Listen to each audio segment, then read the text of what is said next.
அன்பு தேவ பிள்ளைகளே, ஆண்டவராகிய இயேசுவின் நாமத்தினாலே உங்களை வாழ்த்துகின்றேன்.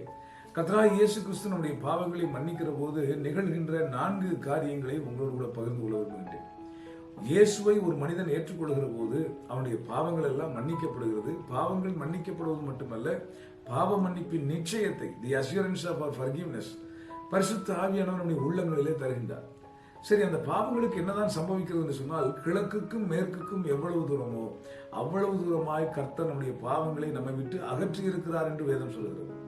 மாத்திரமல்ல, அவர் ஒரு மனிதனுடைய பாவத்தை மன்னிக்கிற போது அதை தன்னுடைய முதுகுக்கு பின்னாலே எரிந்து விடுகிறார் என்று வேதவசனம் சொல்கிறது. அப்படி எரிந்து போட்டதை அவர் ஒரு நாளும் திரும்பி பார்ப்பதில்லை. மூன்றாவதாக, பாவ மன்னிப்பை குறித்து நாம் வாசிக்கின்ற பொழுது அற்புதமாய் சொல்லப்பட்டது, சமுத்திரத்தின் ஆழத்திலே அவைகளை கொண்டு போய் போட்டு விட்டார் என்று சொல்லப்பட்டிருக்கிறது. 4வது வசனம் மிக அற்புதமாக, நினையாத இடத்திலே நம்முடைய பாவங்களை வைத்து விடுகிறார்.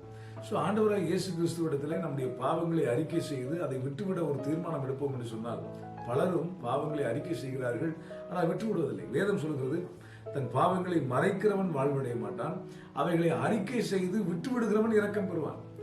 நாம் அறிக்கை செய்கின்றோம். கத்தோலிக்க மதத்திலே அந்த ஃபாதர்களை பார்த்து அவர்கள் பாவங்களை அறிக்கை செய்கிறார்கள்.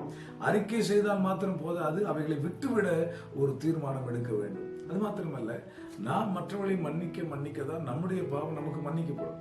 நாம் மற்றவருடைய குற்றங்களை நாம் மன்னியாமல் போகிற போது நமக்கு கொடுக்கப்பட்ட மன்னிப்பு நம்மை விட்டு போய்விடும் என்பதை நாம் கருத்திலே கொள்ள வேண்டும். ஆண்டவராகிய இயேசு கிறிஸ்துவை ஏற்றுக்கொண்ட ஒருவனிடத்திலே தேவ அன்பு அவனுடைய இருதயத்திலே மெய்யாகவே பூரணப்பட்டிருக்கும். அப்படி தெய்வீக அன்பு ஒரு மனுஷனுக்குள்ள இருக்கிற போது அவன் நிச்சயமாக மற்றவர்களையும் மன்னிக்கக்கூடிய மனோபாவத்திற்கு அவன் வந்து விடுவான். ஏனென்றால் நம்முடைய வாழ்க்கையில ஏராளமான பாவங்களை, மீறுதல்களை, குற்றங்களை கர்த்தர் நமக்கு கிருபையாய் மன்னித்திருக்கிற போது அந்த கிருபையை பெற்றிருக்கிற நாம் மற்றவர்களுக்கு அவருடைய பாவங்களை மன்னிக்க வேண்டாமா?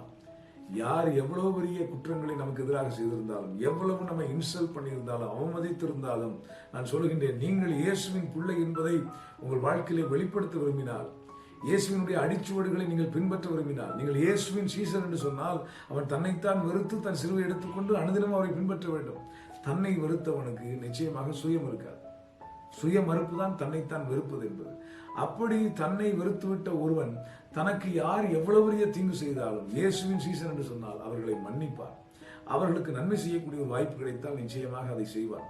கடந்த கால பாவங்களை நமக்கு கர்த்தர் எப்படி மன்னித்து நினையாத இடத்தில் வைத்து விடுகிறாரோ, அதுபோல நமக்கு விரோதமாய் மனிதர்கள் ஏற்கனவே என்ன செய்தார்களோ அவைகள் எல்லாம் மன்னித்து மறந்துவிட தேவன் நமக்கு கிருபை தருவாராக. இந்த நாளில் பாவ மன்னிப்பின் நிச்சயத்தை பெற்றிருக்கிற நாம் மற்றவருடைய பாவங்களை, குற்றங்களை மன்னிக்க கர்த்தர் நமக்கு கிருபை செய்வாராக. God bless you.